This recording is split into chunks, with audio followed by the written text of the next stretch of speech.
जी और आप देख रहे हैं सुप्रीम पावर न्यूज। आइए नजर डालते हैं आज की बड़ी खबर पर। खबर महाराष्ट्र के गोंदिया से आदिवासी समाज पर हो रहे अत्याचार तथा मणिपुर महिलाओं के साथ क्रूरता की निंदा कर आदिवासी जागृत रहे।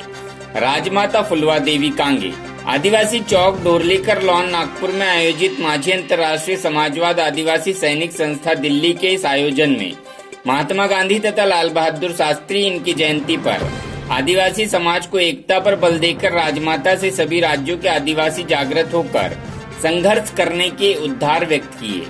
सर्वप्रथम तिरंगा झंडा वंदन कर कंगला माझी इनके तैलचित्र पर पुष्पहार अर्पण किया गया। इस वास्तविक महाराष्ट्र के प्राप्त अध्यक्ष श्री राम सोरी ने रखी। इस अवसर पर प्रमुख अतिथि केडी कांगे महाराज, नई दिल्ली राजकुमारी कांगे, शशिकला सलामे, राजीव उइके, राम प्रसाद सिवने, रामनाथ मडावी, श्रवण सिंह परते और वह डिप्टी कलेक्टर एनवी वट्टी, मंगलाताई आदि प्रमुखता से उपस्थित थे। इस सफल आयोजन में अनेक राज्यों से सैनिक पदाधिकारी प्रमुखता से उपस्थित थे। महाराष्ट्र गोंदिया से सतीश पारधी की रिपोर्ट।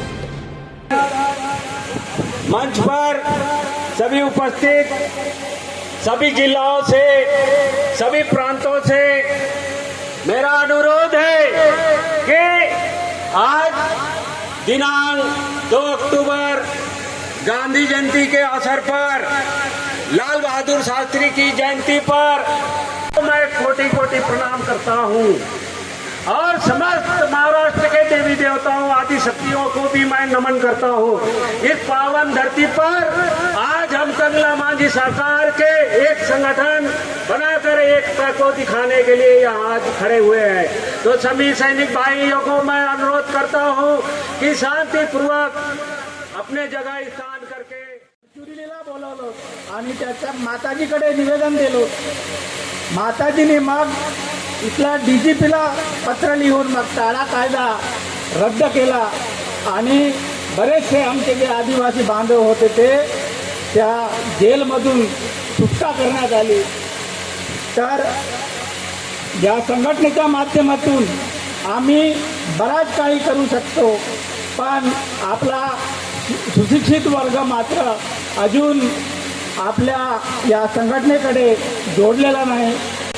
सुचारू ढंग से, जैसे कि आज आप सभी लोगों को पता है कि भारत देश के एक कोना जहां पर मणिपुर प्रदेश है, वहां पर हमारे आदिवासियों के साथ बहुत सारी शोषण अत्याचार हो रहा है, जिसके खिलाफ हमारे संपूर्ण मध्य प्रदेश, हमारा छत्तीसगढ़ के सभी सैनिकों ने एक राष्ट्रपति को तक के भी वहां की शांति बहाल करने के लिए आवेदन ज्ञापन सौंपा है। अंतर्गत कछारगढ़ के क्षेत्र में बहुत सारे टाटा कानून के अंतर्गत हमारे आदिवासी क्षेत्रों को, आदिवासी क्षेत्रों में रहने वाले आदिवासी भाइयों, आदिवासी है, खेत में गए, खेत से पकड़ के ले जा रहे थे, जंगल में गए, जंगल से पकड़ कर ले जाते थे नक्सलियों के नाम लेकर के।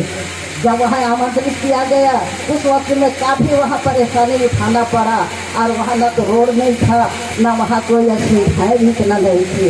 हर घर गांव में ताला बंद कर दिए थे किसान लोगों ने, और कई तो जंगल में भाग गए थे या तो पुलिस के कस्टडी में जेल में चले गए थे। तो ऐसे सारी बहुत बड़ी परेशानी थी।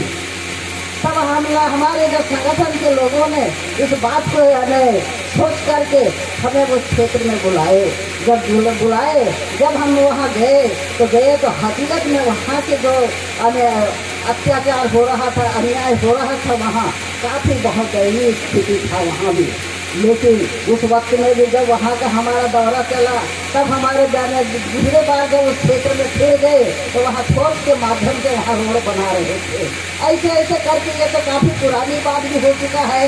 तो जरूर मजबूती के साथ समाज अपने अन्याय और अत्याचारों को दूर करने के लिए अपने समाज को संगठित करके आगे बढ़ने की कोशिश करें। कामों को देखते हुए समता मूलक समाज के निर्माण के लिए लाल झंडे से सम्मानित किया था 1951 में। वे लगातार गांव-गांव जाते रहे, आदिवासी समाज को मूल्य, समाज को जागृत करते रहे कि उठो, देखो, समझो, संभालो अपने आप को। और आदिवासी क्षेत्रों की समस्या, गांव की समस्या, शहर की समस्या भारत सरकार के सामने रखते रहे। इसी कड़ी में 1956 को तत्कालीन प्रधानमंत्री पंडित जवाहरलाल नेहरू की अमलदारी में माझी जी और इस संगठन को राष्ट्रीय ध्वज से सम्मानित किया। और तभी से हमारे जहां भी कार्यक्रम होते हैं ये संगठन राष्ट्रीय ध्वज फहरा करके अपना कार्य प्रारंभ करता है।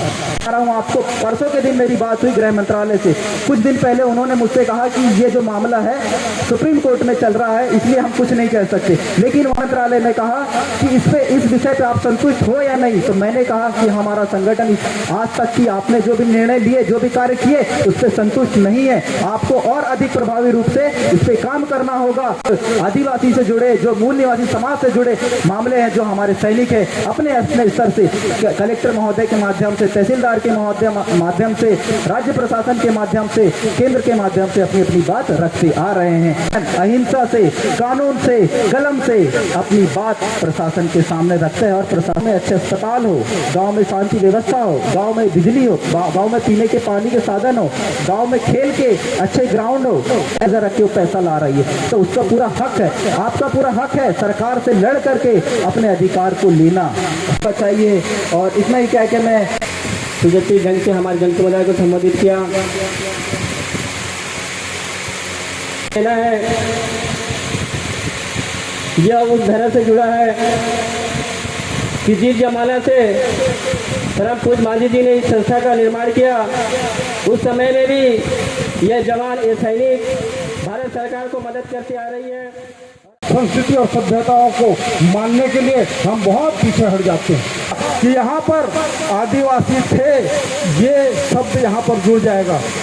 को बिल्कुल संभाल करके रखना होते हैं जो समाज के मुखिया होते हैं। अभी जैसे कंगला मांझी जी हैं, कंगला मांझी जी, कई लोग इनको भी उनको मांझी कहते हैं, साथ में राजनीति चालू कर देते हैं, नहीं होगा। ये प्रजा ही उस सिक्के को चला रहा है। तो ये वही हमारे बड़े बड़े जो राजा महाराजा थे, आज उन्होंने जो तो करे, इसलिए इस राष्ट्र ध्वज को बना करके आज देश में लागू किया गया। और 1956 को तत्कालीन सरकार के आदेश पर कंगला मांझी जी को राष्ट्रीय ध्वज से और इस आदिवासी समाज को राष्ट्रीय ध्वज से सम्मानित किया गया। परिगणक मूल निवास शाखा सूची में शामिल किया कि गोंड, भील, केवट, भीमा, निषादराज, कंवर, बिजवार, हलवा, धोबी, तेली, तमोली, बालदार, देवदास, नगरची, गाड़ा, राउत, गोवारी, यादव, नहार, कोलिता, धोती, सयान, सनिया, भूमिया, माना, भोई, बेलदार, बसोट, बुर्रा, बर्रा, देवार, कोसा, गढ़वाल, देवांगन, महतो, मरकच्चा, परगनिया, कोक, ओल, भद्रा, उड़िया, ओझिया, सोनझरिया, सोनकर, उमंग, झारिया, कोरबा, लोहार, कोरकू, सोता, कोड़ाकू, मुआसी इत्यादि लगभग ये भारत के मूल निवासी जो लोग हैं, और इस संस्था के साथ मिलकर के, इस राष्ट्र के साथ मिलकर के आज अपने समाज को जागृत करने के लिए निरंतर कार्य करते हुए आ रहे हैं।